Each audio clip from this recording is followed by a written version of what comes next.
Oui, mesdames et messieurs, la victoire est possible.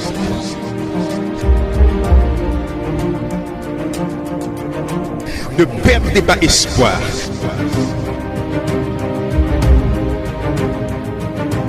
Nous continuons d'avancer. La vie vous met à genoux, mais refusez de rester au sol. Il est vivant. Il est vivant. Il est vivant.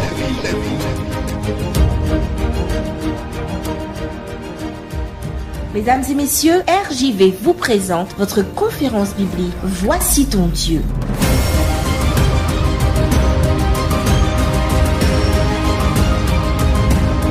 Il est vivant. Mesdames, Messieurs, quelle joie, quel privilège avons-nous de vous retrouver pour poursuivre nos réflexions autour du thème « L'espérance fait vivre ». Et notre seconde réflexion a pour titre « La gloire au-delà des souffrances ». La gloire au-delà des souffrances. Et nous lisons dans notre texte correspondant à notre série, soit dans Romains 8, le verset 18, où il est dit « J'estime que les souffrances du temps présent ne sauraient être comparées à la gloire à venir qui sera révélée pour nous. » Prions. Notre Seigneur et notre Dieu, que ton nom soit béni pour ce temps spécial que Dieu nous donne, de nous asseoir à tes pieds pour entendre ta voix, entendre ta parole dans notre cœur et dans notre esprit. Veuille toi-même nous instruire, nous parler et de permettre, Seigneur, que cette parole nous fasse beaucoup de bien et qu'elle nous apporte l'espérance pour notre vie. Au nom de Jésus, Amen. La gloire au-delà des souffrances. Mesdames, Messieurs, chers internautes, la souffrance touche tout le monde. Souffrance physique, violence, maladie, accident, problèmes relationnels, échec, ne pas être reconnu, être mal aimé. La liste est longue, n'est-ce pas? La Bible prend ce problème très au sérieux. Elle parle aussi de la souffrance spirituelle comme conséquence de la rupture de la relation entre l'homme et Dieu. La Bible n'explique pas la souffrance, mais en dit le scandale. D'après un orateur, et d'avant ce qui suit, que la Bible enseigne que Dieu lui-même rejoint les humains dans leur galère et promet de mettre fin à toute souffrance. Comment vivre et hériter la gloire au-delà des souffrances? Dans notre texte que nous avons lu, soit dans Romains chapitre 8, le verset 18, où l'apôtre Paul déclare que « J'estime que les souffrances du temps présent ne sauraient être comparées à la gloire à venir qui sera révélée pour nous. » Posons-nous la question. Quelle espérance qui se dégage dans ce passage? Selon George Knight, l'apôtre Paul, comme les Juifs, séparait l'histoire en deux ères, le temps présent et le temps à venir.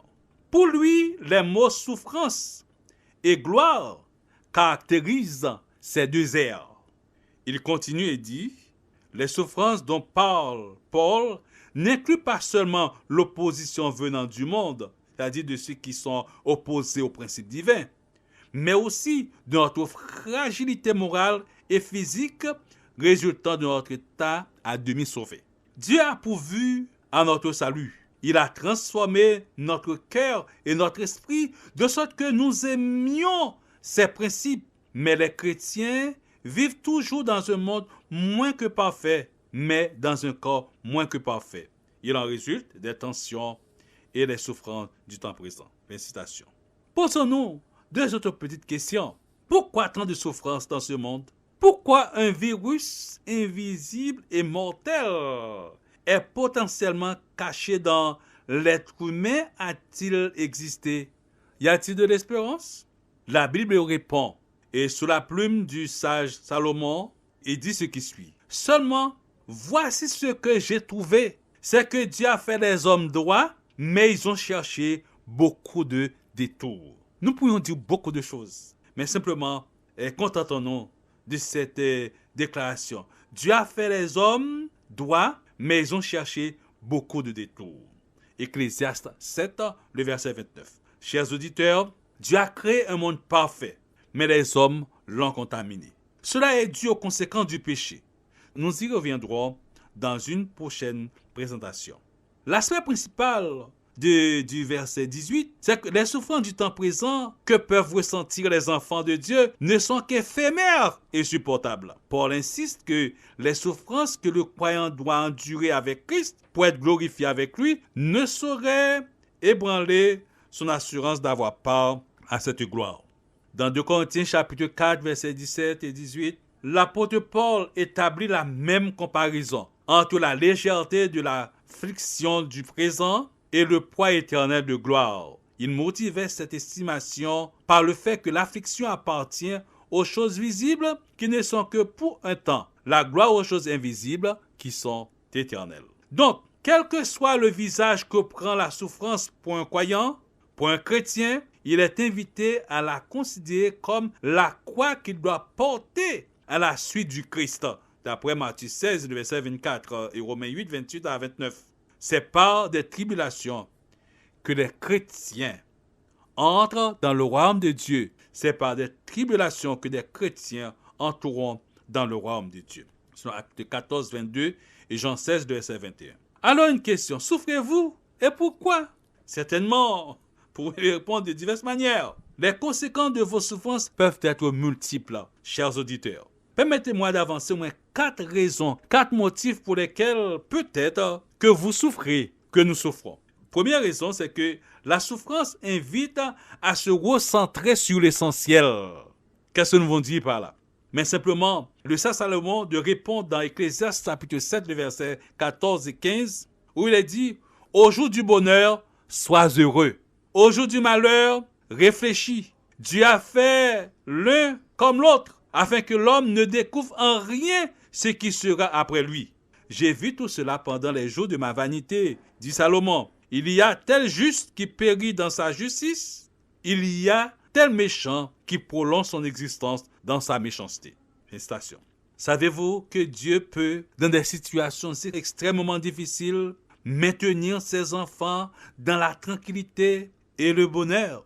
Un exemple pour cela, nous raconte l'expérience, l'histoire d'un frère qui était un pasteur, c'est Herman Lange, qui fut fait prisonnier à cause de sa foi par les nazis et exécuté. Dans sa lettre d'adieu à ses parents, il écrivit « Lorsque vous aurez cette lettre entre vos mains, ce courrier, je ne serai peut-être plus parmi les vivants. Seulement, j'aurai la gloire au-delà de mes souffrances. Au revoir, là-haut, auprès de notre Seigneur et Sauveur Jésus-Christ. » Fin de citation. La souffrance, deuxième raison de souffrance, la souffrance suscite une prise de conscience. Troisièmement, c'est que la souffrance peut changer de comportement. Changer de comportement est vital. La souffrance, quatrièmement, la souffrance affine la foi, mais Dieu ne provoque pas la souffrance. Dans Luc 13, 4 et 5, où le médecin Luc rapporte, ou bien ces 18 personnes qui est tombées la tour de Siloé et qu'elle a tué, croyez-vous qu'elles fussent plus coupables que tous les autres habitants de Jérusalem? Non, je vous le dis, dit Jésus. Mais si vous ne vous repentez, vous périrez tous également. Mesdames, Messieurs, quand nous regardons autour de nous et nous découvrons une force mauvaise à l'œuvre dans notre monde, partout, chaque jour se déroulent de terribles tragédies. On se demande si ce n'est pas Dieu qui déverse toutes ces tragédies et tous ces chagrins sur le monde qui en est réellement responsable. Ces tragédies, soutient un auteur inspiré, ne sont pas l'œuvre de Dieu, mais elles sont celles de Satan, car il est l'auteur du mal. On nous apporte l'expérience d'une famille, l'histoire triste d'une famille. La journée débuta, nous rapporte un journaliste. Un jour, comme un autre, une famille de 5 personnes prit la voiture pour un tour en ville. C'est-à-dire qu'elle habitait un petit peu éloignée du centre-ville. Le crash fut soudain. Du métal et du plastique fut éjecté aux alentours. 3 d'entre elles moururent et 2 furent gravement blessées. Mais le conducteur ivre qui conduisait la voiture fautive qui les heurta échappa de justesse. Les blessés graves souffrirent atrocement. Pourquoi? Vous posez peut-être des questions sur les chagrins, violences, les souffrances et les difficultés de votre vie. Vous vous posez peut-être des questions sur la mort d'un enfant ou d'un être cher et vous vous demandez où est Dieu. Ce même auteur inspiré déclare que le monde remplit rapidement la coupe de son iniquité. Oh, puisse le Seigneur me donner davantage de son amour, de sa grâce et de son pouvoir pour faire face aux puissances des ténèbres et les condamner. Nous devons rester sur le chemin du Seigneur, regarder à Jésus, l'auteur et le consommateur de notre foi. Fin de citation. Pendant cette période toute particulière de pandémie mondiale liée au Covid-19, nous vous proposons, durant ce temps de crise, chers auditeurs, Dieu veut juste nous enseigner des leçons sur comment lui faire confiance. Et maintenant, nous savons qu'il est digne de confiance. Notre Dieu est digne de confiance. Il ne nous abandonnera jamais. Voici ton Dieu, cher ami, cher auditeur, cher internaute. Au milieu des tragédies de cette vie, peut-être de tes chagrins, de tes souffrances et de tes déceptions, Dieu est présent. Il comprend votre chagrin. Il comprend ce que signifie avoir un corps torturé par la maladie. Il sait ce qu'est la souffrance. Il a ressenti lorsque ses bourreaux ont enfoncé des clous dans ses mains. Il sait ce qu'est la solitude. Il a ressenti lorsqu'il était seul sur la croix, enveloppé des ténèbres. Il sait ce qu'est la pauvreté. Il a connu en marchant sur les chemins poussiéreux de Palestine, avec peine de quoi manger et aucun lieu qu'il puisse considérer comme son chez-soi. Venez à lui aujourd'hui. Il vous donnera un nouvel espoir et un encouragement. Et voici l'espérance la meilleure qui fait vivre de toutes un jour. C'est Jésus reviendra et mettra fin à toutes les souffrances de cette vie. L'apôtre Jean ajoute de dire, il essuiera toute larme de vos yeux, et la mort ne sera plus. Il n'y aura plus ni deuil, ni cri, ni douleur, car les premières choses ont disparu.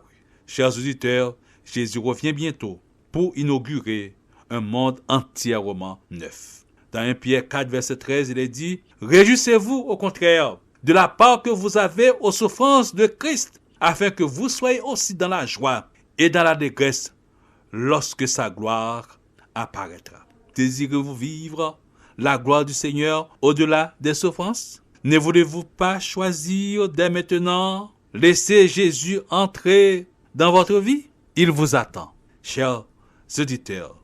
Ses bras vous sont largement ouverts. Ne voulez-vous pas incliner votre tête et dire, pendant que nous prions, « Oui, Seigneur, Jésus, je viens à toi. » Prions. Oui, cher Seigneur, tel que nous sommes, nous venons à toi. En vue de renouveler notre confiance en toi, de nous libérer de tout souci, de nous toucher par ta main puissante, par ta main guérissante, pour nous guérir de toute maladie, nous restaurer de toute souffrance. Veuille de ta grâce infinie nous toucher, tout de chacun de ceux qui souffrent en cet instant, et de permettre autant de Père Céleste que nous puissions avoir la joie, le privilège de jouir la gloire éternelle dans ton royaume, de gloire et de félicité, et régner avec toi pour le temps et l'éternité. Au nom de Jésus, Amen. C'était votre conférence biblique « Voici ton Dieu ». Si vous avez besoin d'un éclairage, si vous voulez connaître davantage, si vous avez une question, l'équipe « Voici ton Dieu » est à votre disposition. N'hésitez pas à nous contacter par WhatsApp ou SMS au 06 94 233 352, 06 94 233 352, ou alors par mail à evangiledevie.bible@gmail.com, evangiledevie.bible@gmail.com. Nous vous remercions de votre écoute et à bientôt sur RJV. Cherche ton chemin, le cœur brisé, déchiré et découragé. Je sais ce n'est pas facile, je comprends ce que tu vis. Tu te crois abandonné à combattre une armée.